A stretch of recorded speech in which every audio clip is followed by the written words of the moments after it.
Welcome back to the channel, and this it's easy for you to say, right.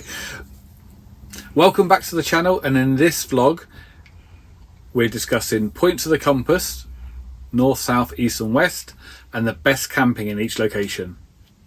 It's another collaboration, and please do remember to check out all of the other channels in the collaboration. I'll put their logos up above and a link in the description to their vlogs and their channels as well.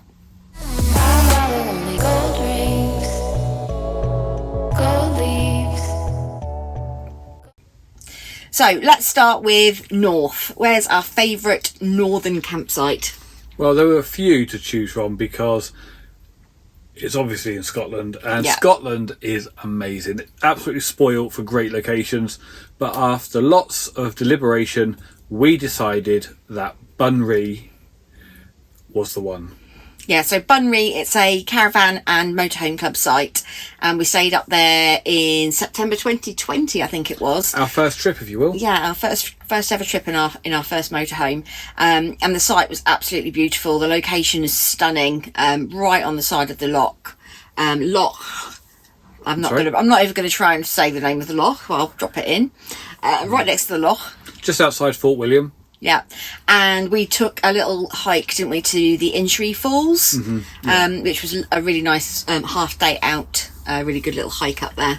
Yeah, and if you get there early, and you haven't got an awning, get a pitch right on the loch side. Wake up to stunning views, absolutely stunning. Yeah, and lovely. There's a river that comes down and sort of goes into the loch, and just really lovely seaweed and pebbles, and you can see the fish and. I'm pretty sure anyone who's been to Bunree, it appears in their top 5 or 10 or whatever sites because it's brilliant. Yeah, absolutely brilliant. Highly recommend Bunree up in Scotland, right in the Highlands up in the north.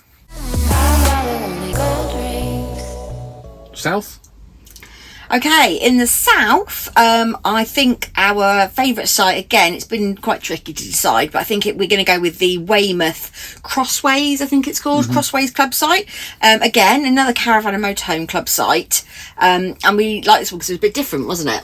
Yeah, it's very rural, shall we say, and composting toilets, and lots of roaming animals. Lots of wildlife. Deer. Yeah, and it's it's great. Get up early in the morning, go for a wander. There's deer, rabbits, all sorts roaming wild. In fact, there's signs everywhere giving you advice to tell you not to feed them, think what to do, what not to do, because the deer are just roaming free.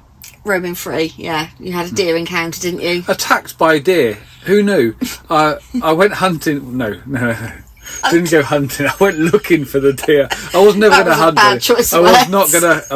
No deer were hurt hunting when we stayed there. I went looking for deer and eventually found a deer, which I think I startled because it had a baby, and so it just charged at me and knocked me straight off my feet. I did have some footage and then rather annoyingly deleted it all. But yeah. Yeah, there was mud skid marks all down his trousers. I don't like the use of skid marks. Well, they were skid marks. They're possibly were, to be fair. It was quite an experience. Yeah, inside out now. Anyway, no idea. So, yeah, a great site there. The composting toilets I was a bit dubious about, but actually they were really pleasant, fresh smelling.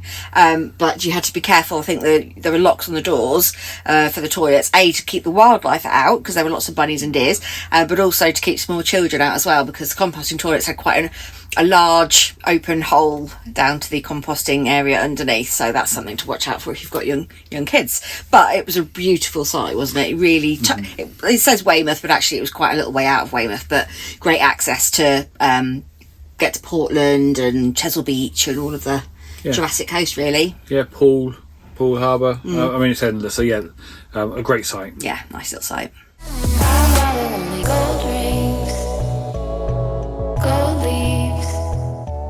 Okay, east.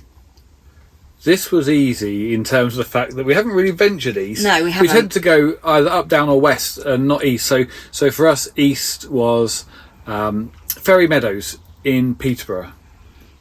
Yeah, so east of England, and yeah, about as far east as we camped really, but we actually met in Peterborough, didn't we? So don't let that put you off though. No. Still go there because it's a great site and it's right on We didn't meet at the campsite. This was years ago, but no. Yeah, exactly. So it's right on the edge of Ferry Meadows. Is it a national park? No, it's not, is it? No, it's not a national park. It's old quarry area, isn't it? That they flooded, and there's now gravel pits that have been flooded. And so there's 2 big lovely lakes. You might have seen that in one of our earlier videos. You might have done. And so there's all sorts of water sports if you're into that. You can just have a walk if you want. There's little coffee shops dotted around. Yeah, all sorts really.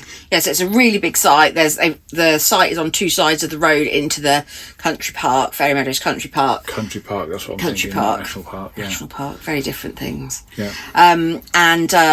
So there's lots of facilities there, and then it's just a short trip into Peterborough itself. So yeah, loads of history to explore around the area too. Yep. So great location. Yeah, great location.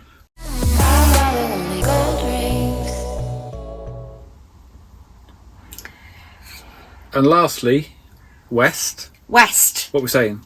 Well, we're taking a little bit of a liberty, and we're saying southwest of England with this one, because again, we haven't actually done that much camping over in the west of England or Wales, really. So the favourite was Pentewan Sands, which is in the southwest of England. Yeah, that was recommended by Steve Winwood, and also recommended a lovely little coffee shop, which didn't happen. That's you may have seen that in a previous video. Yeah. So Pentewan Sands was great, and one of the highlights, not only is it right on the beach and everything else, but for you, the food, the gluten-free food available was outstanding. Yeah, we had a lovely meal at Hubbox right on the beach, and we also had great fish and chips, and there was so much on there that I could eat gluten-free, so it was a real treat. Yeah, and it's a great location as well because you've got access to St Austell, Charleston, all those various bits and pieces down in Cornwall.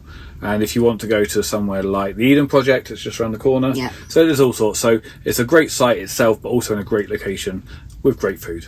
Yeah, and there were lots of the entertainment and things, because it's quite a big site. It's huge. But yeah, we just sort of liked it for the beach, really. The beach, the food, and the walks. The facilities as well. There's a pool on site, but also there's various shower blocks dotted around. They were lovely, weren't they? The new probably ones. The best we've seen. Yeah, really, really good. So it's worth heading down there to check that out if you're heading down to Cornwall. Yeah. So I think that's us, isn't it? Simple. Yeah. Yeah. So there were a few more that we wanted to put on the list. Ullapool. It was a close run thing between Bunbury and Ullapool, wasn't it? Yeah. For the north. Yes. Very different. Both in stunning locations, but in the end, I think Bunbury just pipped it for us. Yeah. But if we have to have I think we can have a bonus site, and the bonus site would definitely be Ullapool. Yeah. The site itself, to be fair, was okay. Yeah.